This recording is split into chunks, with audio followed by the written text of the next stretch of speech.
Selamat pagi, salam sehat, salam sejahtera untuk kita sekalian, sahabat GPIB dimanapun kita berada. Kita saat ini berjumpa lagi dalam program Morning Call bersama saya, Pendeta Liat Sihotang dari GPIB Sebot Bogor. Sebelum kita merenungkan kebenaran firman Tuhan, mari kita berdoa. Terima kasih Tuhan Allah Bapa Sorgawi, kami boleh Engkau berikan kekuatan di hari yang baru ini, dan saat ini kami memiliki kerinduan yang sama untuk berada di sekitar firman Tuhan. Kuasailah hati dan pikiran kami, tubuh, jiwa, dan roh kami, supaya kami memperoleh pengertian dari Tuhan, terlebih kerinduan untuk menjadi pelaku firman Tuhan yang setia. Bersabdalah Allah dan layakanlah kami, terlebih hamba kecilmu ini. Dalam Yesus kami berdoa. Amin.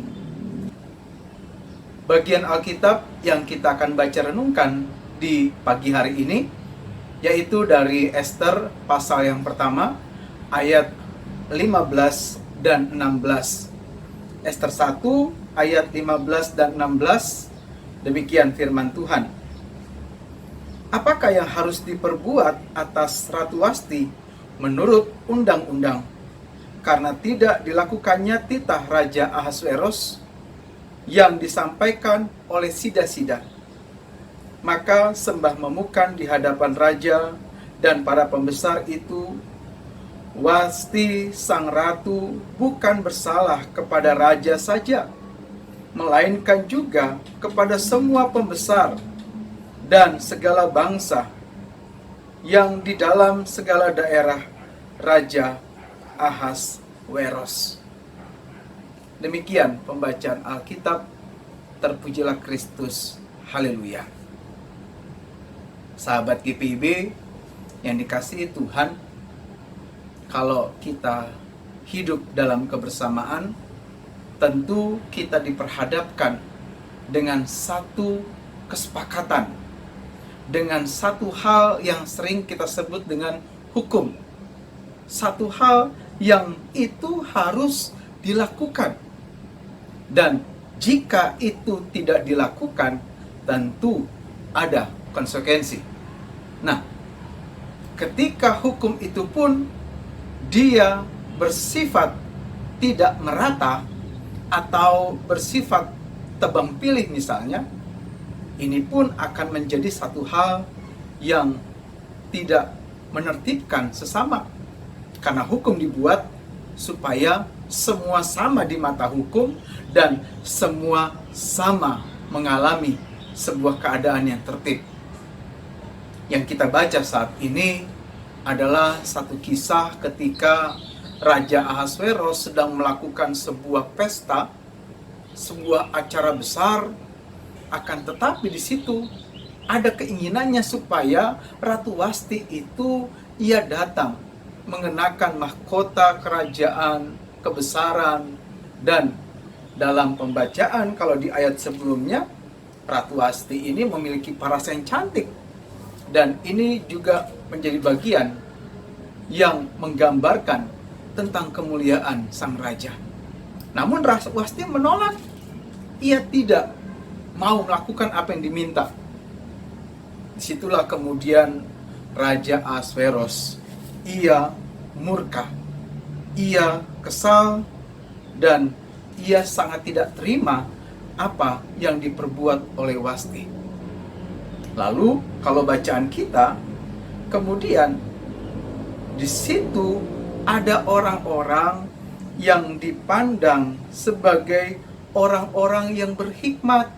Di situ kalau kita lihat di ayat yang ke-14, ada orang-orang yang dipandang sebagai ahli undang-undang. Maka raja meminta pertimbangan dari mereka supaya apa yang diperbuat karena kelakuan Ratu Wasti ini itu tidak menyalahi. Dan kemudian di sini orang-orang para ahli undang-undang ini yang juga pasti dipandang memiliki hikmat lebih, memberikan satu nasihat bahwa apa yang dilakukan oleh Wasti ini bukan hanya mencoreng nama baik Raja Ahasveros, tetapi juga justru ini menjadi satu presiden buruk kepada seluruh pembesar dan wilayah-wilayah di sekitar kerajaan Ahasveros. Sahabat GPIB, inilah gunanya hukum dan inilah gunanya orang-orang yang mengerti hukum. Dari apa yang kita baca saat ini, ada beberapa hal yang bisa kita garis bawahi. Yang pertama adalah, kalau kita lihat sikap dari Ahasveros, raja, ia tidak bertindak semaunya. Sekalipun dia seorang raja, ia tetap mau memiliki satu dukungan dari orang-orang yang dipandang sebagai orang-orang berhikmat. Ia tetap melihat bahwa hukum itu harus ditegakkan. Ada undang-undang dan itu yang harus dipatuhi. Sahabat GPIB, bagaimana dengan kita? Kita diperhadapkan juga dengan kondisi yang kurang lebih sama. Diperhadapkan dengan berbagai hukum yang berlaku di sekitar kita. Diperhadapkan dengan berbagai hal yang harus kita jalankan sebagai kesepakatan kita sebagai bagian. Entah itu di lingkungan masyarakat, entah itu berada di tengah keluarga, entah itu ada terlebih di lingkungan pelayanan. GPIB misalnya. Kita punya hukum yang mengikat, kita punya peraturan yang mengikat, kita punya satu hal yang itu harus dilakukan demi kebaikan, demi ketertiban. Bagaimana saat kita hidup berdampingan dengan sesama? Adakah kemudian hukum ini kita buat sebagai satu rambu, satu norma? Terlebih Alkitab yang kita saat ini sedang gunakan. Ini juga mengandung hukum, mengandung aturan, mengandung hal-hal yang harus kita perhatikan. Supaya apa? Supaya hidup kita benar di hadapan Tuhan tentunya. Tuhan adalah Allah yang serius. Tuhan kita Allah yang bukan main-main. Dia sangat serius dengan segala hal. Bahkan dalam ke-10 hukum Taurat saja, di situ ia menyatakan keseriusannya dengan sangat. Mari, hiduplah benar di hadapan semua orang. Hiduplah menurut hukum yang berlaku. Hiduplah menurut apa yang telah kita sepakati bersama. Jangan suka-sukanya sendiri. Apapun jabatan kita, apapun kekuasaan yang dipercayakan kepada kita, apapun kemudian yang menjadi sesuatu yang disematkan kepada kita, kepemilikankah, pencapaiankah, gelar kalian sebagainya, kita nggak bisa suka-sukanya sendiri. Tetapi kita harus memperhatikan hukum sebagai bagian yang Tuhan anugerahkan supaya hidup kita tetap dalam keadaan baik dan benar. Yang kedua kita merenungkan adalah dia dikelilingi dengan orang-orang yang berhikmat, dipandang sebagai ahli hukum. Nah, di sini hebatnya. Ada pertimbangan-pertimbangan yang bijaksana. Ada pertimbangan-pertimbangan yang membuat hukum itu tetap ditegakkan di dalam kehormatan. Nah, fungsi dari pertimbangan-pertimbangan itulah yang membuat juga raja tidak salah dalam melangkah. Bagaimana dengan kita? Adakah penolong kita saat kita mau melakukan berbagai hal? Yesus, Tuhan kita, ia menjanjikan dan ia telah memberikan satu kepastian bahwa kita tidak sendirian. Ada Roh Kudus yang bersama kita untuk menolong kita. Masalahnya adalah sejauh apa dan sejauh bagaimana kita melibatkan Roh Kudus berperan dalam kehidupan kita sebagai penolong yang memberikan kita hikmat, memberikan berbagai pertimbangan supaya kita lakukan tetap benar. Dan ketika kita diberikan kesempatan oleh Tuhan menjadi orang yang memberikan masukan, memberikan pertimbangan, memberikan berbagai pencerahan, jadilah yang sebenarnya, bukan yang sebaliknya. Karena ada orang yang seakan-akan memberikan satu pertimbangan, memberikan satu masukan, tetapi justru menjerumuskan. Ini disebut penyesat. Dan dalam Matius dikatakan, penyesatan itu memang harus ada, tetapi celakalah yang melakukannya. Mari, libatkan terus Tuhan dalam Roh Kudus, dalam melakukan berbagai hal yang Ia percayakan kepada kita. Jangan sia-siakan pertolongan Tuhan yang nyata atas kita. Dan biarlah Roh Kudus menjadi satu pihak yang memberikan kita pertolongan supaya kita tidak salah melangkah.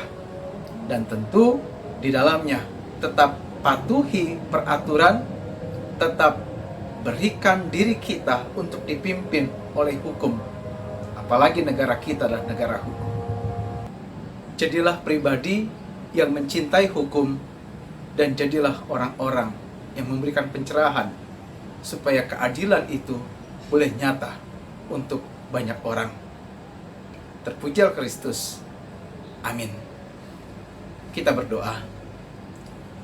Terima kasih Bapa Surgawi atas firman yang pagi ini bersama kami boleh renungkan.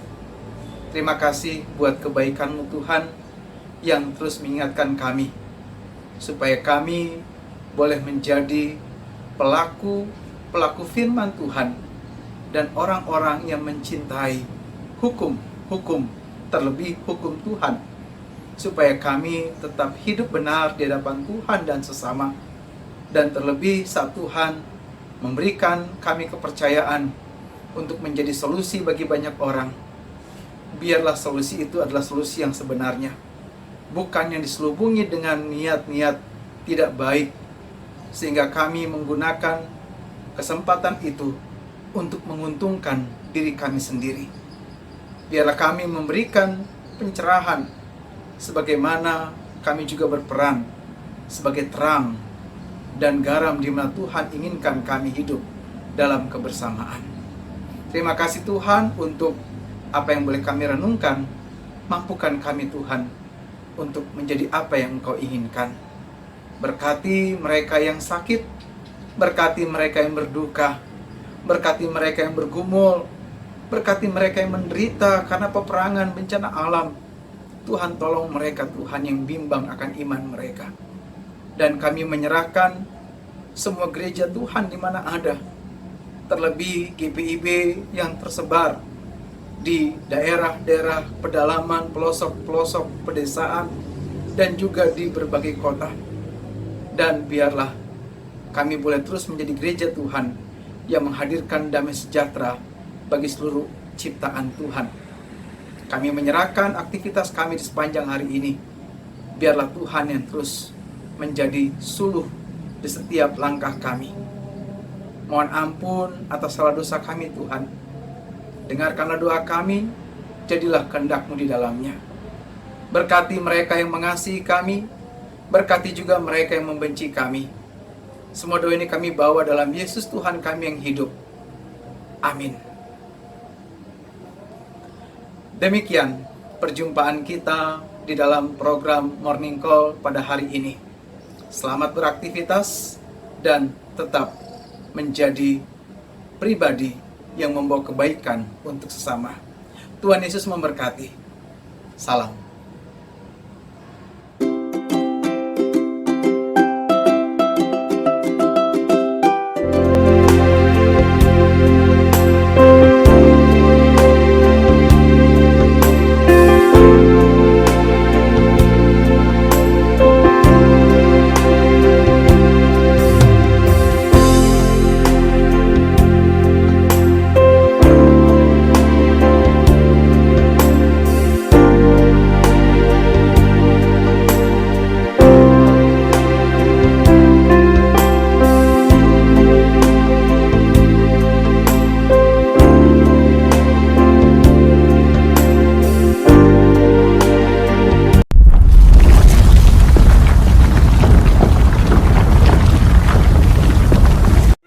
Saya Pendeta Ishak Yohanes Bastian Usmani, Ketua Majelis Jemaat GPIB Betel Raha.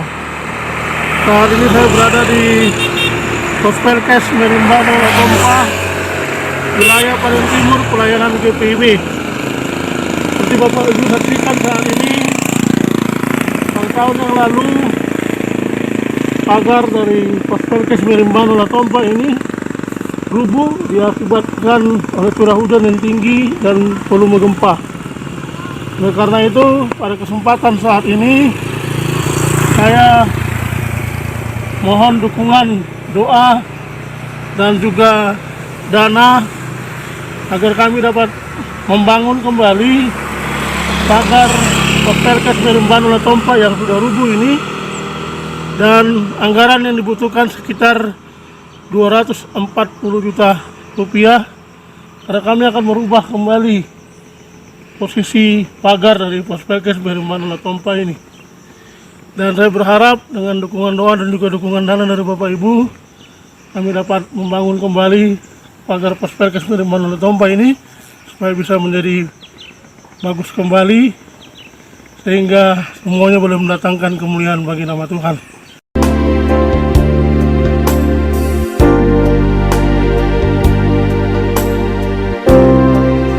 Terima kasih.